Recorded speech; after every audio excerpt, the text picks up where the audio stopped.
In the previous video, we talked about p-values and test statistics. So just a little recap of what we've done, okay? So we started off with a problem. 52 cards, half of them are black, half of them are red.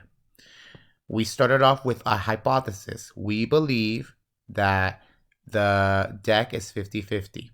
Okay, that's my alternative hypothesis. So then we did a couple of problems using the alternative hypothesis, okay? Doing some questions with alternative hypothesis, which are right there, okay? So we did a couple questions, okay? Finding our H0 and our HA. Then what we said is that, okay, after we found our hypothesis, the next thing that we want to do is gather data, okay?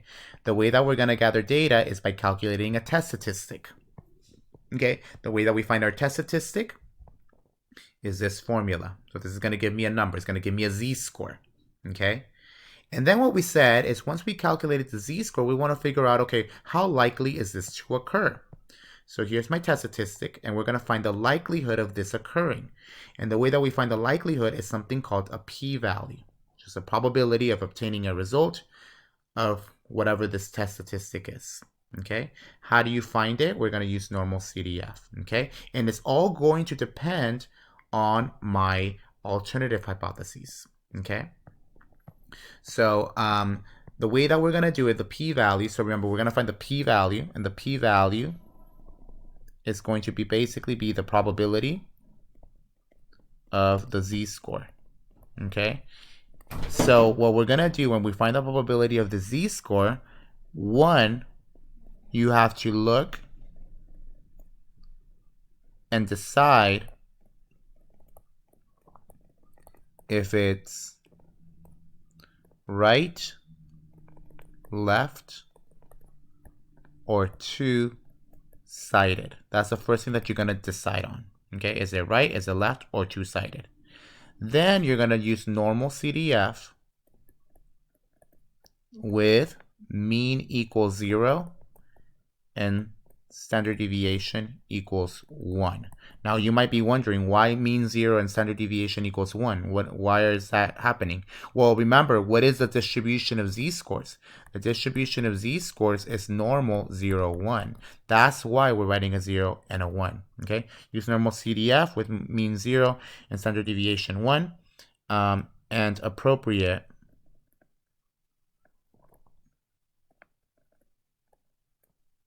lower bound and upper bound. Okay.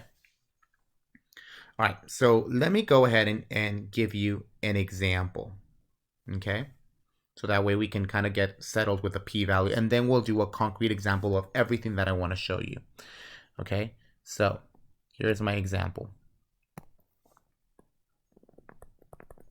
Suppose we are testing the following: H0, P is equal to 0.4, and HA, P is less than 0.4. Okay, so let's say we have that. If alpha is equal to 0.1 and our test statistic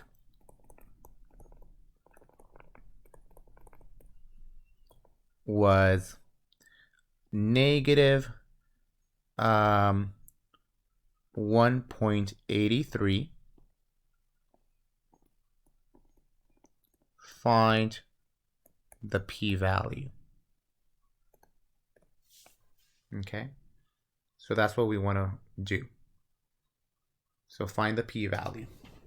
So suppose that we are testing these two hypotheses. If alpha is equal to 0.1 and our test statistic was negative 1.83, find the p-value. Okay, so now remember our p-value is going to be the probability of the z-score. In this case, z-score means test statistic. Okay, so in this case, what is my z-score? My z-score is this negative, my z-score z is negative 1.83.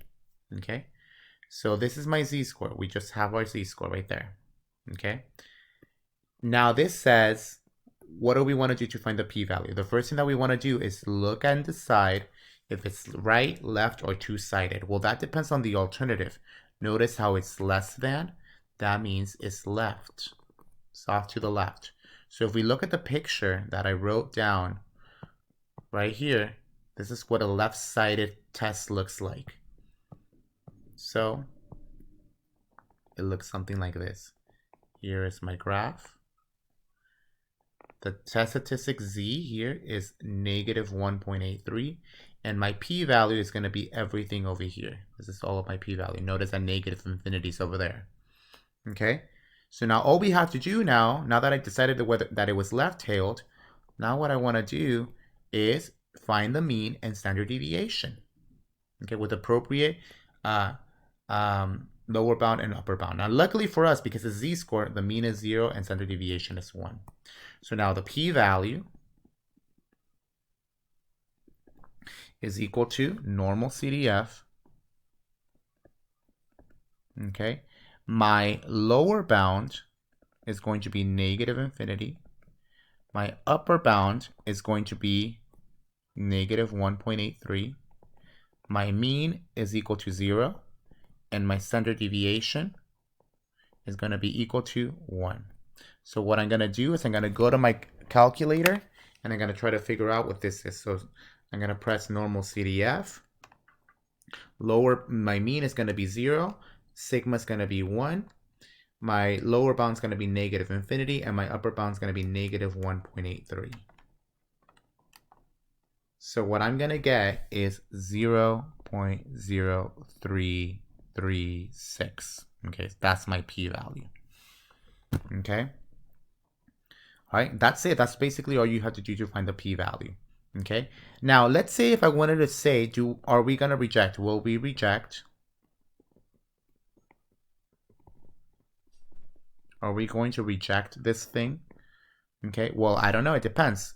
Okay, so we know what our alpha value is. Alpha equals 0.1. Okay, so our alpha equals 0.1.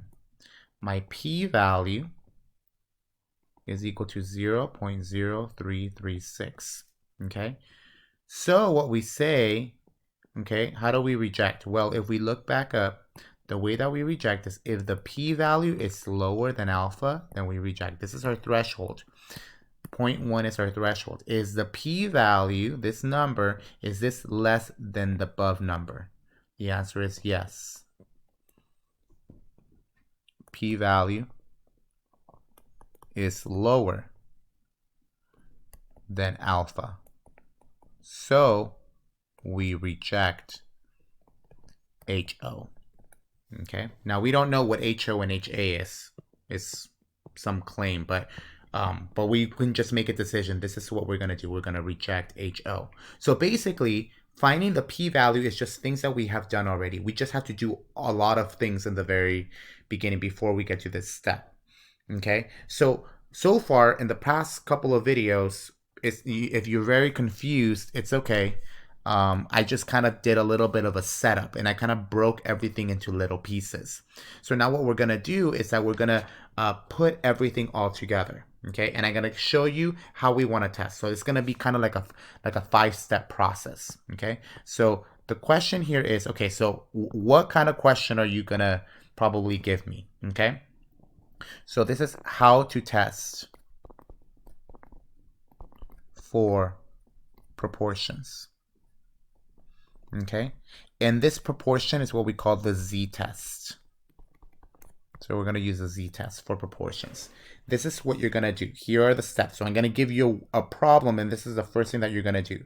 The first thing you do is state your null and alternative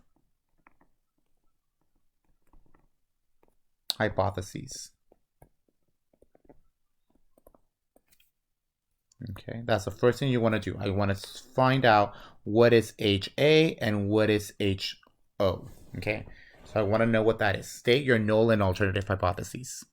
That's your HA, or your HO and your HA. I want to know what these guys are. It's going to be something. That's the first step that you want to do. The second thing that you want to do is write your significance level. This is your alpha value. And remember that this is going to be given to you in the problem. You're going to be given alpha. Usually, typically, your alpha values are going to be maybe 0.1, 0.05, and 0.001. Oops, that's wrong. 0.01. Okay, so these are typically your alpha values. Sometimes I will give you any of these three numbers. Okay. The third step that you want to do is calculate the test statistic. Okay, and find the p-value. Okay, so remember that our test statistic in this case for proportions is going to be p hat minus p divided by the square root of p 1 minus p over n. That's going to be our test statistic. This guy is our test statistic. And p-value, so the p-value is basically just use normal CDF on test statistic with mean 0 and sigma equal to 1. Okay, so that's how you find your p-value. That's how you find your test statistic. So this is test statistic. Okay.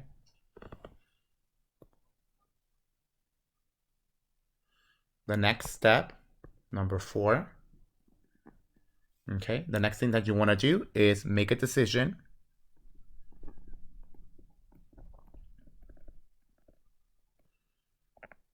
by comparing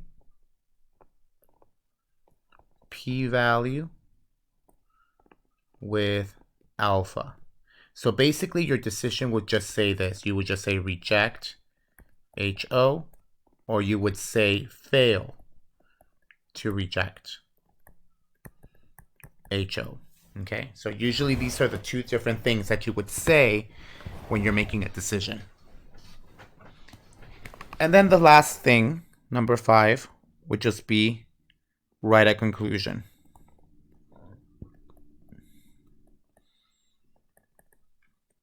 And the way that the conclusion would say is that you would either say, we have sufficient evidence,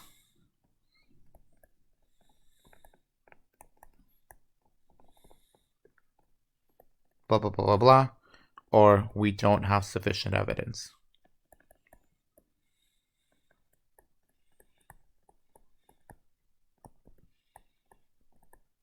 And I'll show you an example of what that means. So we would say we have sufficient evidence to support our claim, or we don't have sufficient evidence to support our claim. Okay, so I'll give you a concrete example of what that looks like. So this is basically the 5-step procedure. What I usually will do in an exam, I will probably give you this A, B, C, D, so that you will not get confused. Because if I just give you a word problem, it's really easy to just mess all of this up. So in the next video, I'm going to give you a concrete example of using this 5-step process, using the z-test for proportions. That way you can get really used to finding all of these things.